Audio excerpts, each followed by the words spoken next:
Friends, welcome back to your own physics lab. और अब हम आज फिर से प्रैक्टिकल करने आए हैं लैब में। हमारी लैब है, हम अपनी प्रैक्टिकल्स करेंगे। तो आज का जो हमारा प्रैक्टिकल है वो फिर से मीटर ब्रिज के ऊपर है। और मीटर ब्रिज से हम अभी तक unknown resistance, law of series कर चुके हैं, मतलब अननोन रेजिस्टेंस निकाल चुके हैं। उसका हमने स्पेसिफिक रेजिस्टेंस भी निकाला था मटेरियल का, फिर हमने लॉ ऑफ सीरीज को भी वेरीफाई किया था। अब हम मूव करते हैं लॉ ऑफ पैरेलल की तरफ। तो लॉ ऑफ पैरेलल हमारा एम क्या है? To verify the law of parallel combination using metre bridge. ठीक है, एक तो हमारे पास पैरेलल कॉम्बिनेशन का लॉ है और दूसरा हम मीटर ब्रिज से देखेंगे। मीटर ब्रिज से वैल्यू कैलकुलेट करेंगे और लॉ ऑफ पैरेलल कॉम्बिनेशन से डायरेक्टली कर लेंगे और देखेंगे दोनों में क्या डिफरेंस आता है, क्या वैल्यू सेम आती है, देखते हैं। तो एम एपरेटस आपके सामने है। एपरेटस क्या चाहिए? मीटर ब्रिज चाहिए, बैटरी एलिमिनेटर चाहिए, गैल्वेनोमीटर चाहिए, रेजिस्टेंस बॉक्स चाहिए, जॉकी चाहिए। जिन रेजिस्टेंसेस में आपको लॉ ऑफ पैरेलल वेरीफाई करना है वो रेजिस्टेंस चाहिए आपको, कनेक्टिंग वायर चाहिए, थोड़ा सा सैंड पेपर भी चाहिए होता है ताकि कभी रस्टिंग वगैरह हो कॉपर पे तो उसको हम निकाल सकें, इसके लिए ज़रूरत पड़ती है। तो अब हम थ्योरी को समझने से पहले थ्योरी समझते हैं, तब जाके एक्सपेरिमेंट करेंगे। थोड़ी सी थ्योरी समझ लेते हैं कि होता क्या है। थ्योरी इसकी सिंपल, जैसे पिछले हमने दोनों में किया था। हम मीटर ब्रिज यूज़ करते हैं जिसको स्लाइड वायर ब्रिज भी कहते हैं। उसमें ये कॉपर के स्ट्रिप्स होते हैं, ये भी कॉपर है और यहाँ दो गैप होते हैं। ये थिक कॉपर है, ये वायर है एलॉयज की। यहाँ पर आप रेजिस्टेंस बॉक्स से कोई भी अपनी मर्जी का नोन रेजिस्टेंस लगाते हो। यहाँ पर इस गैप में आप क्या करते हो? आपको अननोन रेजिस्टेंस या जो भी आपको वेरीफाई करना है वो लगाओगे। और यहाँ मेरे पास दो रेजिस्टेंसेस हैं जिनका नाम मैं R1 और R2 डाल रहा हूँ और उनको पैरेलल में कनेक्ट करके मैंने यहाँ लगा दिया। वो यहाँ कनेक्टेड है पैरेलल में, यहाँ कनेक्टेड है। ये R1 है और ये R2 है। मैं मान रहा हूं कि 1/R1 और 1/R2 1/x के बराबर है। मैं मानता हूं इनका पैरेलल जो रिजल्ट है वो x के बराबर है। यहां पर एक स्क्रू मेरे पास और होता है, यहां से मैं गैल्वेनोमीटर कनेक्ट करता हूं, गैल्वेनोमीटर में जॉकी कनेक्ट करता हूं, यहां पर बैटरी लगा लेते हैं जैसा हम पिछले एक्सपेरिमेंट में करते आ रहे हैं और यहां कनेक्ट कर देते हैं। सबसे पहला काम होता है दोनों एंड्स पे लगा के हम चेक करते हैं कि क्या सर्किट में वन साइडेड डिफ्लेक्शन है या नहीं है। अगर वन साइडेड डिफ्लेक्शन है तो उसको करेक्ट करो, उसके बाद आप एक्सपेरिमेंट को परफॉर्म करो, जॉकी को स्लाइड करो और सपोज करो इस पॉइंट पर गैल्वेनोमीटर कोई डिफ्लेक्शन शो नहीं करता। उस केस में क्या होगा? अगर ये R है और ये कॉम्बिनेशन की वैल्यू X है और यहां से ये बैलेंसिंग लेंथ L है तो ये होगा 100 सेंटीमीटर माइनस L। तो L/100 माइनस L, और इससे मैं x की वैल्यू निकाल सकता हूं R × 100 minus L divided by L। Same formula जो हमने अननोन रेजिस्टेंस में लगाया था, जो हमने लॉ ऑफ सीरीज में लगाया था, वही हम लॉ ऑफ पैरेलल कॉम्बिनेशन में लगाएंगे। स्लाइड वायर ब्रिज या मीटर ब्रिज आपको पता ही है, व्हीटस्टोन ब्रिज के प्रिंसिपल पे चलता है। इसमें जो मोस्ट कॉमन एरर है वो वन साइडेड डिफ्लेक्शन है और एक्सपेरिमेंट को परफॉर्म करने से पहले उसको करेक्ट करना बहुत जरूरी है। और ये थ्योरी याद रखनी है कि ऐसा क्यों होता है।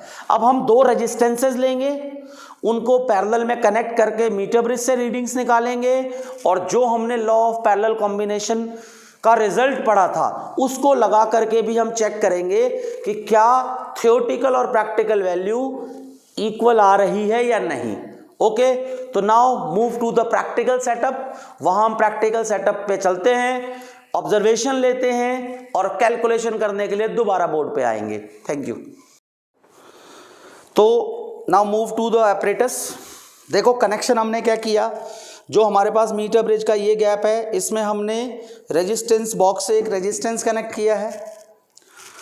उसके बाद ये जो मिडिल पॉइंट है इसमें गैल्वेनोमीटर का यहाँ पॉजिटिव कनेक्ट किया है। गैल्वेनोमीटर के नेगेटिव से मैंने जॉकी कनेक्ट कर दिया है। इसके बाद मेरे पास ये दो रेजिस्टेंसेस थे 10 ओम और 6 ओम, इन दोनों को मैंने पैरेलल में कनेक्ट किया। आप देखो इनके पॉइंट्स एक साथ कनेक्टेड है। देखो इसके ये दो वायर यहाँ हैं और इसके भी दोनों वायर यहाँ हैं, ठीक है। फिर मैंने क्या किया है, यानी 10 और 6 ओम का मेरा पैरेलल में कनेक्टेड है। बैटरी के नेगेटिव से मैंने यहाँ कनेक्ट किया है, देखो आप बैटरी का नेगेटिव टर्मिनल, और बैटरी का पॉजिटिव मैंने यहाँ कनेक्ट किया है। मैंने क्या किया है, अभी अपने रेजिस्टेंस बॉक्स में से 2 ओम का रेजिस्टेंस बाहर निकाला है।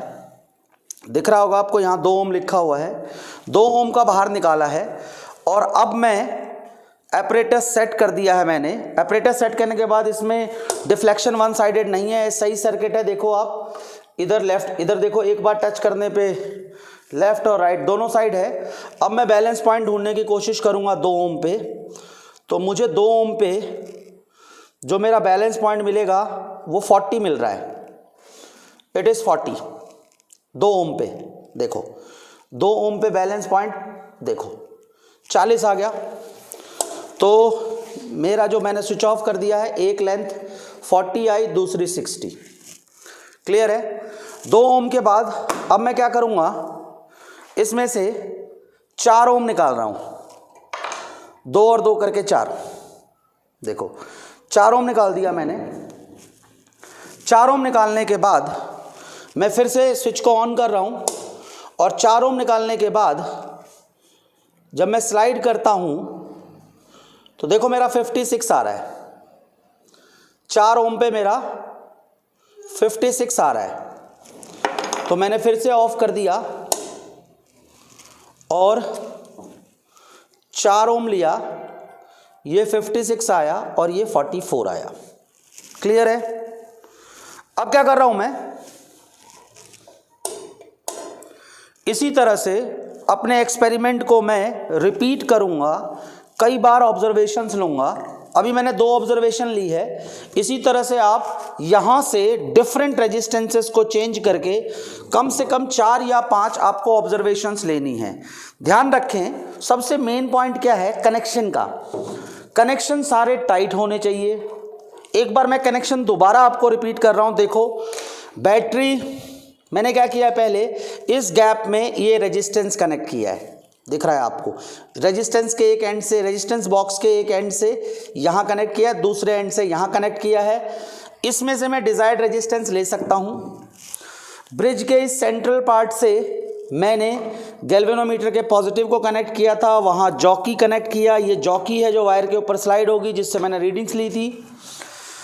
ये 2 रेजिस्टेंसेस हैं, एक 6 का है और एक 10 का है, जो पैरेलल में कनेक्टेड हैं। बैटरी का नेगेटिव टर्मिनल यहाँ कनेक्टेड है मीटर ब्रिज के इस एंड से, और मीटर ब्रिज का जो दूसरा एंड है ये यहाँ कनेक्टेड है। मैंने 2 ऑब्जर्वेशन आपको लेके दिखाई है। आप इस तरह से मल्टीपल ऑब्जर्वेशन ले सकते हो, 3 या 5, आप पे डिपेंड करता है। इसके बाद अब हम कैलकुलेशन करने के लिए बोर्ड पे चलते हैं और देखेंगे कि जो हमने प्रैक्टिकली कैलकुलेट किया और जो वैल्यू हमारे पास थियोरेटिकली आई, क्या वो करेक्ट है या नहीं है।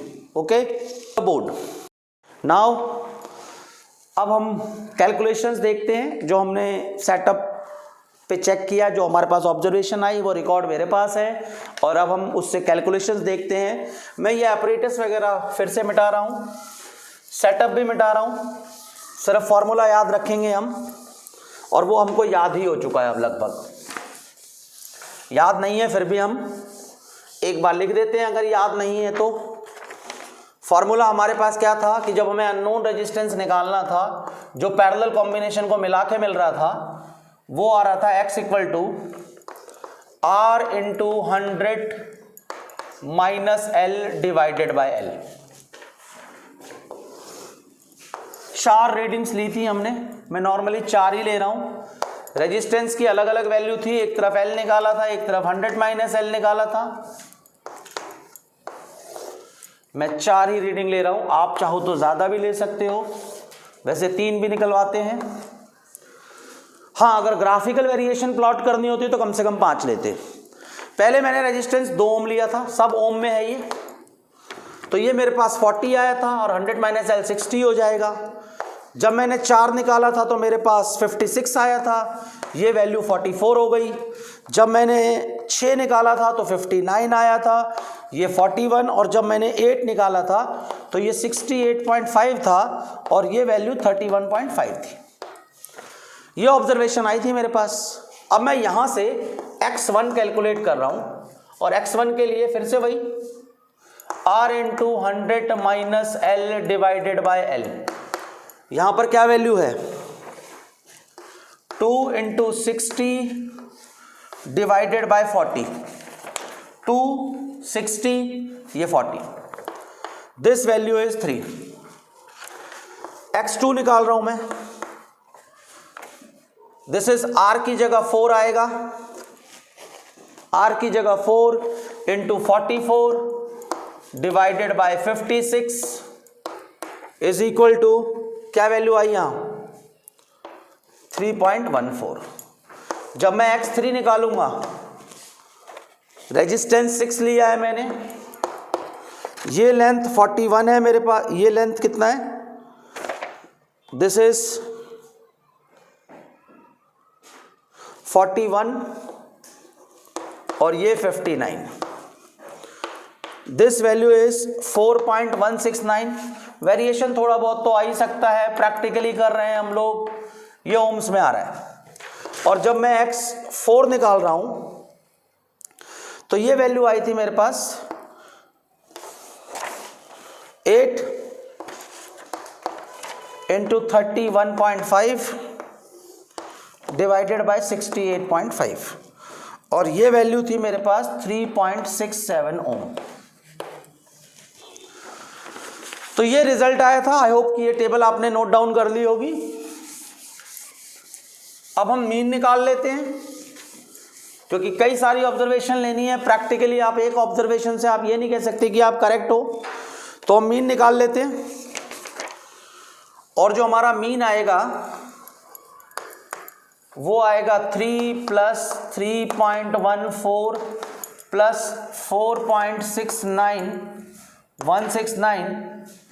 प्लस 3.67 डिवाइडेड बाय 4 और ये वैल्यू आएगी 13.979 बाय 4 और ये 3.49।